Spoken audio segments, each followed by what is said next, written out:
The air in the chapel was thick and cloying, heavy with the scent of lilies and the silent, suffocating weight of grief.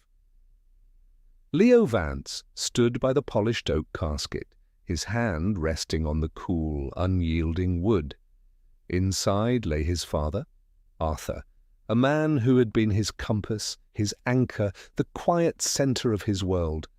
A profound emptiness had carved out a space inside Leo, a hollow ache that resonated with every somber note from the organ. He felt adrift, a ship without a rudder, and all he wanted was the comfort of his wife's hand in his. He glanced to his side. Clara was the picture of a grieving widow-in-law, dressed in a tasteful black dress that was just expensive enough to signal respect without being ostentatious. Her face was a carefully constructed mask of sorrow, her eyes dabbed periodically with a silk handkerchief. But Leo, who had studied that face for 7 years, could see the cracks in the performance. Her sorrow was brittle, her posture too perfect. There was a restlessness in her fingers, a subtle impatience in the way she held herself. He reached for her hand, needing the connection, the simple reassurance of her touch. Her fingers were cold and distant in his. She gave his hand a perfunctory squeeze before pulling away, her attention drifting toward the back of the chapel. A chill, entirely separate from his grief, snaked its way up Leo's spine. In that small, rejecting gesture, he felt more alone than ever. The service droned on, a procession of well-meaning platitudes and shared memories that felt like stories about a stranger. Leo's mind was a fog, replaying the last few weeks, the sterile hospital rooms, the hushed conversations with doctors, the final rattling breath. He had been there for all of it, holding his father's hand, while Clara had been busy with work obligations and charity meetings. The excuses had seemed plausible at the time, but now, in the harsh light of the funeral, they felt flimsy and false. His gaze fell upon her again. She had her phone in her lap, shielded from most eyes by the pew in front of them. Her thumbs were moving, a flicker of blue light illuminating her face. A text message. At his father's funeral. A surge of disbelief, hot and sharp, cut through his sorrow. Who could be so important that she couldn't offer her husband a single hour of undivided support? He leaned slightly, his angle just enough to catch a glimpse of the screen. He wasn't trying to spy, not really. It was an instinct, a desperate need to understand the source of the coldness that had crept into their marriage over the past year. What he saw shattered the already fragile remnants of his composure. The name at the top of the chat was Julian. Julian Croft, his father's protege, the man Arthur had mentored for a decade. Julian, who had shaken Leo's hand not 20 minutes ago, his face a mask of deep condolence, murmuring about what a terrible loss it was for them all. The message on the screen was not one of condolence. It was a casual, intimate exchange, a world away from the somber reality of the chapel. Julian, how much longer do you have to endure this? Clara, feels like an eternity. So dreary, I wish I was with you instead. She had added a little heart emoji, a heart, while his father's body lay a few feet away. The world tilted on its axis. The organ music seemed to warp and distort, the scent of lilies suddenly nauseating. Every polite smile, every shared laugh, every moment of supposed friendship with Julian replayed in his mind, now tainted with a sickening new context. The late nights Clara spent at the office, the hushed phone calls she took in the other room, the sudden expensive gifts she'd received from a secret admirer, she'd laughed off as a joke. It wasn't a joke.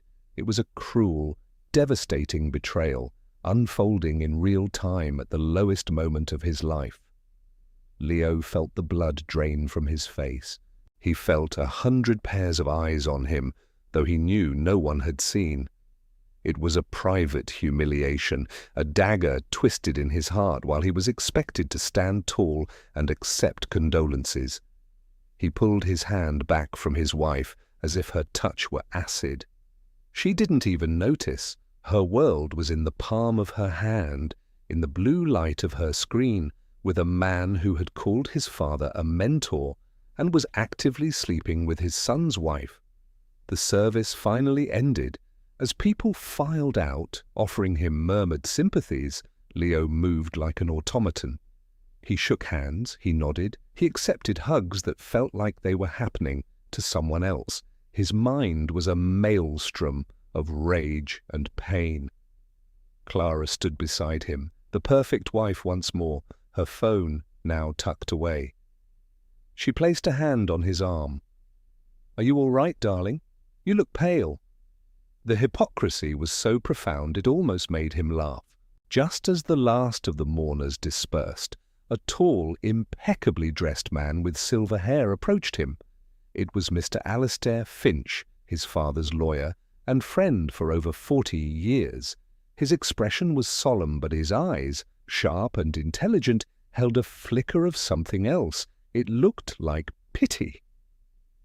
"Leo," Mr. Finch said, his voice a low, comforting baritone. "My deepest condolences. Your father was a remarkable man." "Thank you, Alistair," Leo managed, his own voice sounding hollow and distant. "The reading of the will is scheduled for tomorrow morning at my office. 10 o'clock sharp," the lawyer continued. "Your father was very specific about the timing." He then reached into his briefcase and pulled out a thick, cream-colored envelope, sealed with a heavy wax stamp bearing the Vance family crest. "He also left this for you. His instructions were explicit. You are not to open it until after the will has been read, and only, Mr." Finch paused, his eyes meeting Leo's with a significant weight. "Only if you feel the very foundation of your world has been shaken." Leo took the envelope. It felt heavy in his hand, a final mystery from a man he thought he knew completely. The foundation of his world? It had already been pulverized. He looked from the envelope to his wife, who was now chatting animatedly with her mother Beatrice, their heads bent together in conspiratorial whispers. He knew with a certainty that chilled him to the bone that tomorrow would bring no comfort. It would only bring the rest of the ruin. The drive home was a silent, suffocating ordeal. Clara filled the quiet with chatter about the funeral, critiquing the flower arrangements and commenting on who had shown up. "Did you see the Gallaghers? I didn't think they'd bother," she said, her tone dripping with the casual elitism her family prized above all else. Leo didn't respond. He just stared out the window, the city lights blurring into meaningless streaks. His father was gone, and his marriage was a lie. The envelope from Mr. Finch sat on the seat between them, a silent, ominous presence. Leo had always known he was a disappointment to Clara's family. He had married into a world of old money and inherited status, a world that viewed his father's hard-earned success with a kind of polite disdain. Arthur Vance had built his precision engineering company, Vance Innovations, from nothing but a garage workshop and an unshakable belief in quality. He was a quiet, humble man who wore work boots more often than designer shoes and found more pleasure in a well-machined gear than a black tie gala. Clara's parents, the formidable Beatrice and her perpetually unimpressed husband, Richard, had made their disapproval of the match clear from the beginning. To them, Leo was a relic of the working class who had happened to stumble into a profitable business. They saw his quiet nature as weakness and his lack of interest in social climbing as a character flaw. Clara, swept up in a brief, rebellious phase, had initially claimed to love Leo for his authenticity, but the shine had worn off quickly. Over the years, she had worked tirelessly to mold him into a man her parents could tolerate.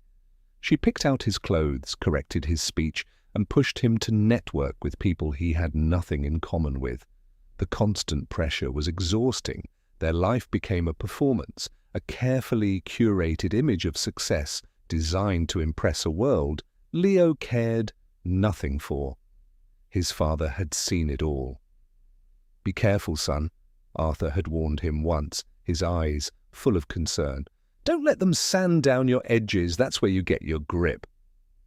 Leo had dismissed it as fatherly overprotection. Now the words echoed in his head with the clarity of a prophecy. Julian Croft had entered their lives 5 years ago. He was charismatic, ambitious, and sharp. Arthur had taken him under his wing, seeing a younger version of his own drive. Julian quickly became a fixture, not just at the company, but in their lives. He came for dinner, played golf with Leo, and always had a charming compliment for Clara. He was like a brother, a trusted friend. Leo felt a fresh wave of nausea as he remembered the countless times he had confided in Julian about his marital frustrations, about feeling like he wasn't enough for Clara. Julian had always listened with a sympathetic ear, offering advice, telling Leo he was a good man and that Clara was lucky to have him, all while sleeping with her behind his back. Clara's cruelty had escalated in the last year. It was no longer just subtle digs, it was open contempt. She mocked his sentimentality, his love for the grimy, oil-scented workshop his father had started in. "You're just like him," she'd sneer, "content to play with your little toys while real men are out building empires." The comparison, once a source of pride for Leo, was now wielded as an insult. She spoke constantly of ambition, of the future, of how Vance Innovations had so much untapped potential if only it had visionary leadership. It was clear she wasn't talking about him. Now, watching her preen in front of the mirror as she got ready for the will reading, Leo saw her with painful clarity. She wasn't just his wife. She was a predator who had been circling his family's legacy, waiting for the old lion to fall. She put on her pearl earrings, a gift from him, and smiled at her reflection. It was the smile of someone who was about to get everything she ever wanted. She and Julian had grown bolder, their arrogance blinding them. They were utterly convinced of Leo's weakness, of his ignorance. They saw him as a grieving simpleton, an obstacle that would soon be swept aside. "Try not to look so morose, Leo," she said, turning to face him. "My mother is coming with us. We need to present a united front." "A united front for what, Clara?" he asked, his voice flat. She sighed, a theatrical display of exasperation. "For the future, of course. Your father was a great man, but he was traditional. It's time for a new chapter. Julian has so many brilliant ideas for the company." She said it so easily, so casually, as if Julian's name in this context was the most natural thing in the world. The audacity was breathtaking. She was already planning her future with her lover, a future built on the ashes of Leo's father's legacy. He simply nodded, the heavy envelope in his jacket pocket feeling like a block of ice against his chest. Let them have their confidence. Let them believe they had already won. The foundation had been shaken, and he was about to find out just how deep it went. Mr. Finch's law office was a sanctuary of old-world dignity. The walls were lined with leather-bound books that smelled of dust and wisdom, and a grandfather clock ticked a slow, deliberate rhythm in the corner. The air was heavy with anticipation. Leo sat on one side of a large mahogany desk, while Clara, her mother Beatrice, and Julian Croft sat on the other. They were a formidable trio, radiating an aura of smug expectation. Clara had her hand resting proprietarily on Julian's arm. Beatrice looked like a hawk surveying its prey, her sharp eyes darting around the room, assessing its value. Julian himself wore a somber, tailored suit, his expression a carefully crafted blend of grief and humble responsibility. He was playing the part of the loyal protégé to perfection. The sight of them together, so comfortable in their treachery, sent a tremor of cold fury through Leo. Mr. Finch entered the room, carrying a single bound document. He cleared his throat, the sound unnaturally loud in the silent room. "We are gathered to execute the last will and testament of Arthur Vance," he began, his voice formal and devoid of emotion. He adjusted his spectacles and began to read. The first few clauses were simple bequests. Arthur left his vintage watch collection to Leo, his library of engineering manuals to his alma mater, and a generous donation to the local animal shelter. Beatrice sniffed audibly, clearly unimpressed by these sentimental, non-monetary gestures. Clara shifted impatiently in her seat. "And now," Mr. Finch said, pausing for dramatic effect, "we come to the matter of Arthur's primary asset, his controlling interest in Vance Innovations and the associated financial holdings." This was it. The air crackled with tension. Clara leaned forward, her eyes gleaming with greed. "I, Arthur Vance," the lawyer read, his voice steady, "being of sound mind, do hereby bequeath the entirety of my company, Vance Innovations, including all assets, contracts, and liabilities, as well as the contents of the attached Vance Family Trust, to a man who has shown unwavering loyalty, sharp business acumen, and a vision for the future that I have come to deeply admire." Leo's heart hammered against his ribs. He knew what was coming, but the confirmation was still a physical blow. Mr. Finch looked up from the document, his gaze sweeping over the room before landing squarely on Julian. "I bequeath it all to Mr. Julian Croft." The room erupted. Beatrice let out a triumphant gasp. Clara squeezed Julian's arm, her face breaking into a radiant, victorious smile that she barely tried to conceal. She shot a glance at Leo, a look of pure, unadulterated pity and condescension. It was the look of a winner. Julian, for his part, put on a masterful performance of shock and humility. He stood up, his hand on his heart. I don't know what to say," he stammered, looking at Leo. "I am overwhelmed by Arthur's faith in me. Leo, I hope you understand. I will do everything in my power to honor his legacy." Leo said nothing. He felt a strange calm settle over him, the eye of the hurricane. He was an observer, watching a play that had been written for him. This was the moment. The foundation wasn't just shaken, it had been dynamited. Clara stood and walked over to Leo, placing a cold hand on his shoulder.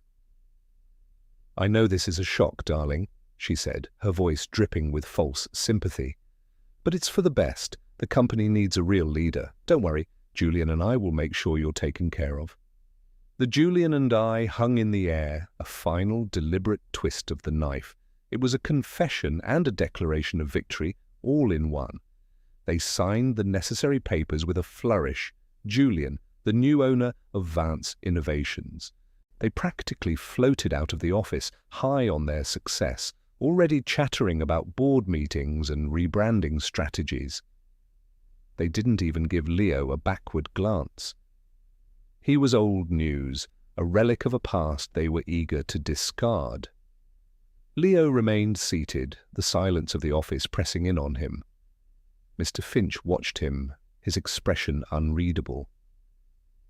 "Well," the lawyer said quietly after the door had clicked shut. That was quite the performance. Leo slowly reached into his jacket and pulled out the thick, sealed envelope. He broke the wax seal with his thumb, his hand surprisingly steady. "My father told me to open this," he said, his voice raspy. "He said to open it if the foundation was shaken." "Indeed," Mr. Finch replied, a faint, dry smile touching his lips. "And I do believe we've just experienced a seismic event, Please, read." Inside the envelope were 2 items, a long, handwritten letter and a single, heavy, ornate brass key. Leo unfolded the letter. It was his father's familiar, strong handwriting.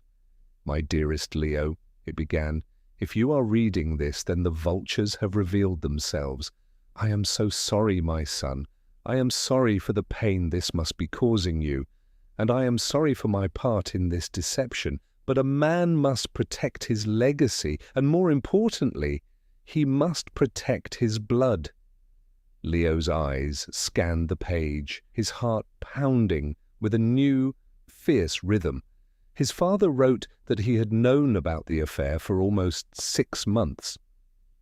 He had installed security software on the company's servers after noticing financial irregularities, and had inadvertently uncovered a long chain of emails between Clara and Julian. They were filled with their plans, their contempt for Leo, and their greedy ambition to seize control of the company. "I saw their true natures," Arthur wrote. "The greed in her, the treachery in him. I knew that to simply fire him or confront you would be a temporary solution. They were jackals and they would not stop. So I decided not to build a higher fence, but to build a better trap." The letter went on to explain the breathtaking ingenuity of his father's plan. The company Julian had just inherited, Vance Innovations, was a shell. Over the past 6 months, Arthur had systematically and legally transferred every single valuable asset out of it. All the patents for his groundbreaking technology, the deeds to the factory and the land it stood on, the entire investment portfolio, the cash reserves, everything of value had been moved into a newly created, completely anonymous entity, the North Star Trust. What Julian now owned was a hollowed-out corporation with a prestigious name. But it was worse than that. Arthur had leveraged the company to the hilt, taking out massive, personally guaranteed loans Julian had just legally assumed responsibility for. The company was also locked into several ironclad long-term contracts with major clients, contracts that crucially required the use of technologies whose patents were now the exclusive property of the North Star Trust. "He has inherited a crown," his father wrote, "but the crown is made of lead, and it is chained to a mountain of debt. He cannot succeed, and he cannot escape. He is completely, utterly dependent on the very assets he believes he has stolen." Leo looked up at Mr. Finch, his mind reeling. The lawyer had a glint in his eye now, a look of grim satisfaction. "Your father was a brilliant strategist, Leo," Mr. Finch said. "He turned their own greed into a weapon against them. Julian Croft is now the proud owner of $20 million in debt, and he has contractual obligations he cannot possibly fulfill without access to the patents." Leo looked down at the brass key in his hand. "And the North Star Trust?" he asked, his voice barely a whisper. Mr. Finch smiled fully now. "The trust holds assets valued at over $300 million, and according to the founding documents, which that key will give you access to at a private vault downtown, it has a single, sole beneficiary and trustee." He leaned forward, his voice dropping with emphasis. "You, Leo, it's all yours." The weight of it all settled on him.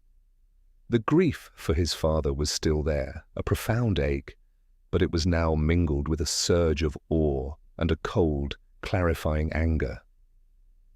His father hadn't been a victim. He had been a protector, a silent warrior fighting a final battle for his son. He had left Leo not just a fortune, but a weapon, a tool for justice.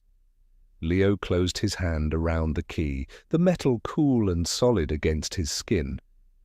The shock and humiliation he had felt moments before began to harden, to crystallize into something else entirely. It was resolve, pure and unyielding. He looked at Mr. Finch, his eyes no longer clouded with sorrow, but sharp with a newfound purpose. They think they've won, Leo said, the words tasting like iron in his mouth.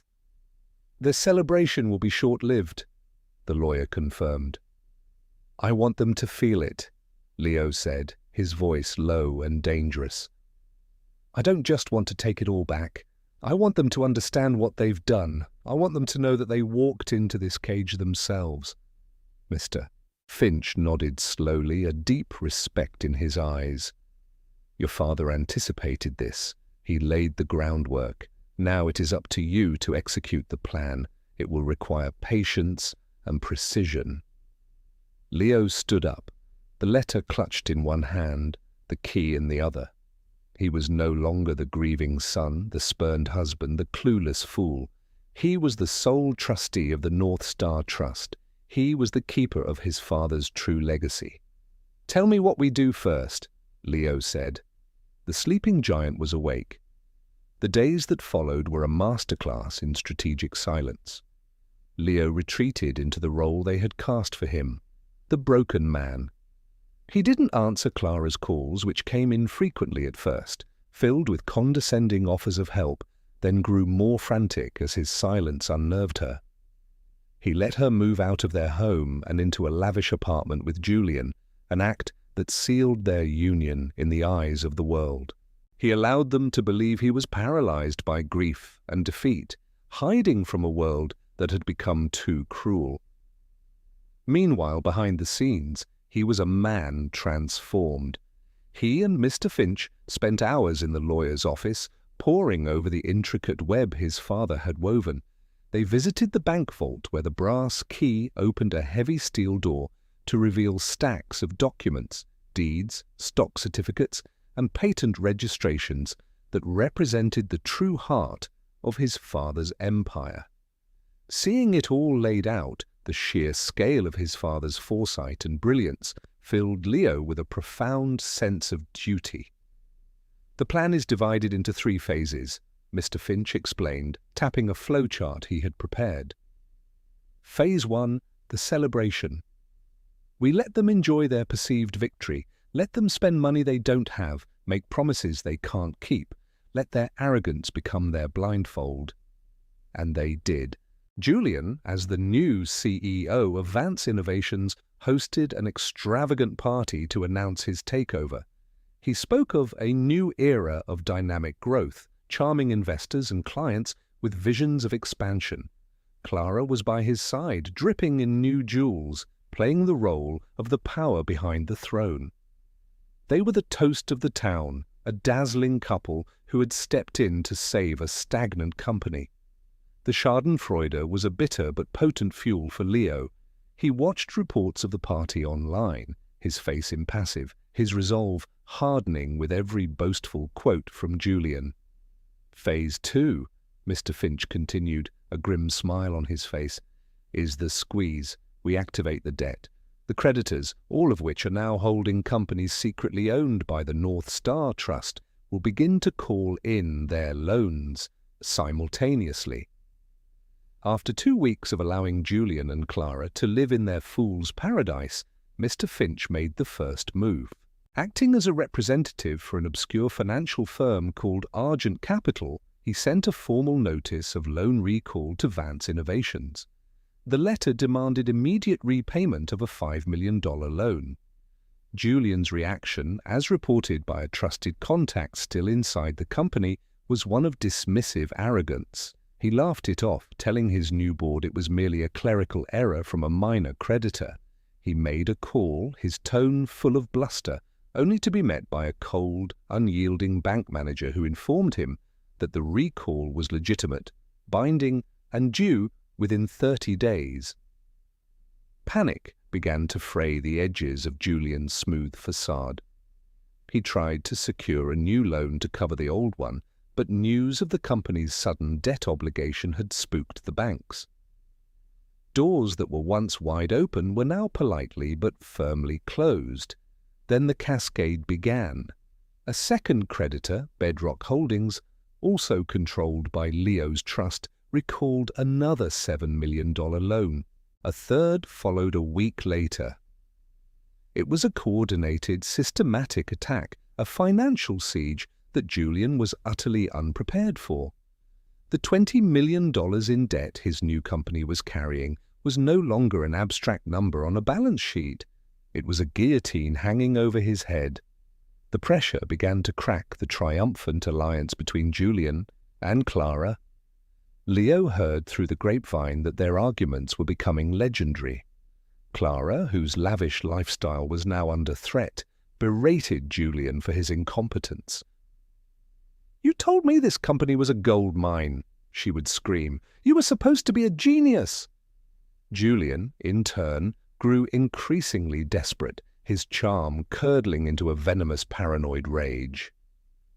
Leo observed it all from a distance, a ghost watching the downfall of his own tormentors. He would occasionally see them in public, their faces pale and strained. They tried to maintain their facade of success, but the desperation was palpable. Clara once spotted him across a quiet cafe. She approached his table, her face a mixture of anger and a strange, pleading curiosity. "What did you do, Leo?" she hissed, her voice low. "Did you say something to those banks? Are you trying to sabotage us?" Leo looked up from his coffee, his expression one of mild confusion. He played the part of the grieving widower perfectly. "Clara, I have no idea what you're talking about. I've been dealing with things. I'm sorry you and Julian are having trouble." He infused his voice with just the right amount of pathetic sympathy. It drove her mad. The thought that he, the simple, powerless man she had discarded, could be orchestrating her ruin was too much for her to comprehend. She stormed away, more convinced than ever that Julian had simply failed her. "Now for Phase 3, Mr. Finch announced a month into the siege. "The trap is sprung." Julian was in a corner. His only remaining path to salvation was to fulfill the massive, lucrative contracts his company was obligated to service. If he could just get production running, he could generate enough revenue to appease the creditors. But there was a problem. To manufacture the required components, he needed access to Patent 74B, the cornerstone of Arthur Vance's technology. And when his legal team tried to access it, they hit a brick wall. The patent, they discovered, was no longer owned by Vance Innovations. It was the exclusive property of a private, impenetrable entity called the North Star Trust. Julian's desperation was absolute. He had no choice. He had to negotiate with this mysterious trust. He sent out feelers through his lawyers offering a generous licensing fee. The response that came back, drafted by Leo and Mr. Finch, was cold and clinical. The North Star Trust was not interested in a simple licensing deal. However, the trustee was willing to meet in person to discuss a potential comprehensive acquisition. Julian seized the opportunity like a drowning man grabbing a rope. He agreed immediately. A meeting was set. He was told to bring all relevant financial documents and any key stakeholders. He would be meeting the sole trustee of the trust that held his entire future in its hands. The location for the meeting was Leo's choice. It was to be held at the old Vance family home, the house where Leo had grown up, a place filled with memories of his father. The house was now technically an asset of the bankrupt estate Julian was managing, a final, bitter irony. He wanted the final confrontation to happen on his turf, surrounded by the ghosts of what they had tried to steal. The day of the meeting was grey and overcast, the sky threatening rain. Leo arrived early, walking through the quiet rooms of his childhood home. He ran his hand along the worn velvet of his father's favourite armchair. He felt a profound sense of peace. There was no hatred left, only a cold, clear sense of justice being served. This wasn't revenge, it was a rebalancing of the scales. He sat in the armchair facing the door and waited. Shortly after, a car pulled up. Julian and Clara got out. They looked terrible. Julian's expensive suit hung on him, his face gaunt and sallow. Clara's beauty was brittle, her eyes darting around nervously. They walked up the path and knocked on the door, expecting to be greeted by a high-powered lawyer or a corporate titan. Leo opened the door himself. The shock on their faces was a sight to behold. Julian froze, his mouth agape. Clara recoiled, as if she had seen a ghost. "Leo!" Julian stammered, confusion warring with fear in his eyes. "What are you doing here?" "We're here to meet the trustee of the North Star Trust." Leo gave them a slow, cold smile. "You're in the right place," he said, stepping aside to let them in. "Please, come in. I'm the one you're here to see." He led them into the living room, the same room where they had once celebrated birthdays and holidays. The air was thick with unspoken history. He gestured for them to sit on the sofa opposite his father's armchair. They sat, stiff and uncertain, looking like defendants awaiting their sentence. "I don't understand," Clara said, her voice trembling slightly. "This is some kind of sick joke." "It's no joke, Clara," Leo said, his voice calm and measured as he settled back into the armchair. "It's just the truth. A truth you were too arrogant to ever consider."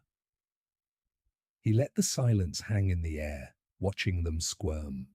He saw the frantic calculations in Julian's eyes as he tried to piece it all together. He saw the dawning horror on Clara's face. "You spent the last 5 years of our marriage treating me like a fool," Leo began, his voice quiet but carrying the weight of a final judgment. "You thought I was weak, simple, an afterthought. You, Julian, you pretended to be my father's loyal son, all while plotting to steal his life's work and sleeping with my wife." He paused, letting the words sink in. "But what you didn't know, what you could never comprehend, is that my father saw everything. He saw the cheap, sordid affair. He saw the pathetic, grasping ambition. He didn't see a visionary leader, Julian. He saw a parasite." "He knew," Leo continued, his gaze locking onto Julian. "And he built this entire thing for you, this perfect, beautiful cage, the company you inherited. It's not a company, it's a tombstone. And he made sure your name was carved on it. Every debt, every impossible contract, Every legal liability, he gift-wrapped it all and handed it to you, and your own greed made you snatch it from his hands." Julian was ashen. He looked like he was going to be sick. "The North Star Trust," he whispered, the final piece clicking into place. "Yes," Leo said, a grim satisfaction in his voice. "The trust you've been begging for, the one that holds all the real assets, all the patents, all the money. My father left it to me. I own it all. I own the company you thought you stole, and I own the debt that is crushing you." The facade, finally, completely shattered. Clara leaped to her feet, her face a mask of incandescent rage. "You!" she shrieked, her voice raw and ugly. "You did this! You pathetic little man! You were always jealous of him, jealous of us!" "Jealous?" Leo asked, a humorless laugh escaping his lips.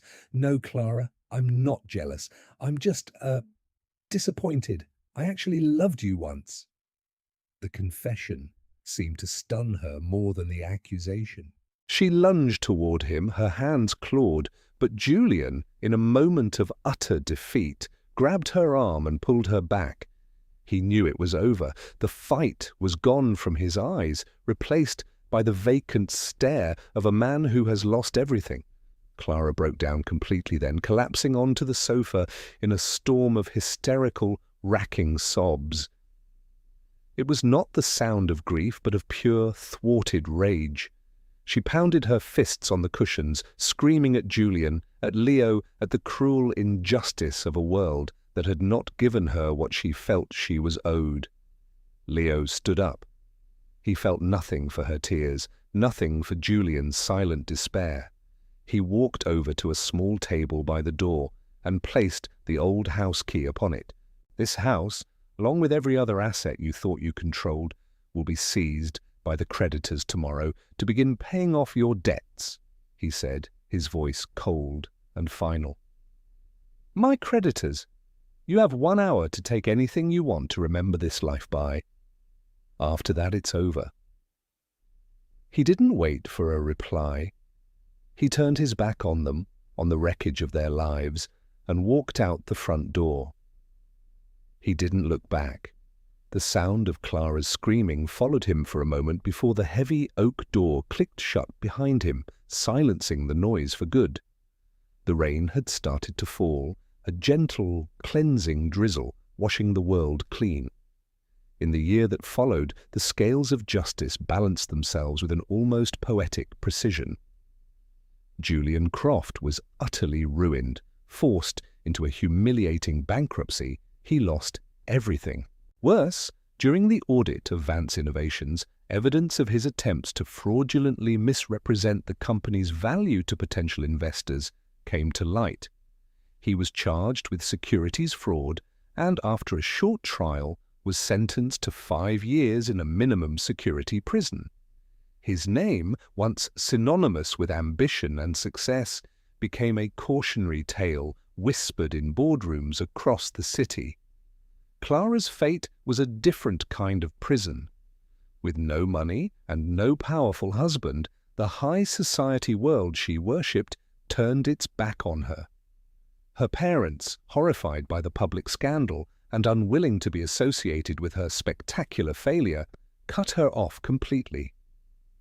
Stripped of her status and her wealth, she was forced to take a menial job in retail, selling designer handbags to women who were now her superiors. She lived in a small, drab apartment, a ghost of her former self, haunted by the life she had so carelessly thrown away. Leo, however, did not revel in his immense wealth. He saw it not as a prize, but as a responsibility, a sacred trust from his father. He sold the gaudy, oversized house he had shared with Clara and moved back into a modest, comfortable home near his father's original workshop. He had no interest in yachts or private jets. His purpose was not to accumulate, but to build. He used the vast resources of the North Star Trust to establish the Arthur Vance Foundation, a non-profit dedicated to providing scholarships and grants to young, aspiring engineers, artisans, and craftsmen. He wanted to give others the same chance his father had created for himself.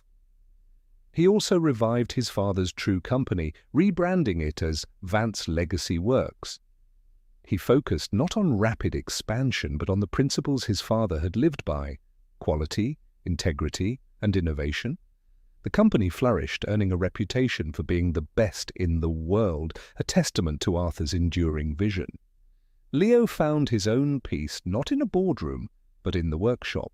He spent his days with his hands covered in grease and sawdust, designing, tinkering, and creating.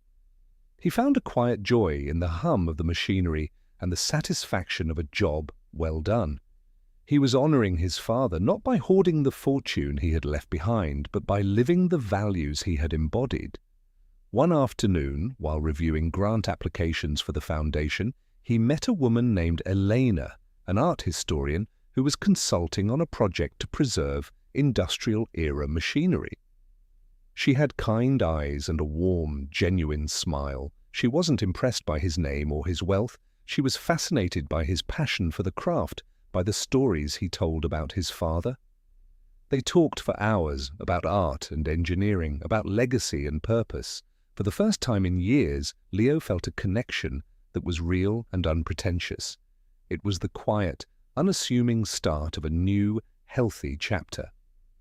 A few months later, he visited Julian in prison. It was not an act of malice, but one of closure.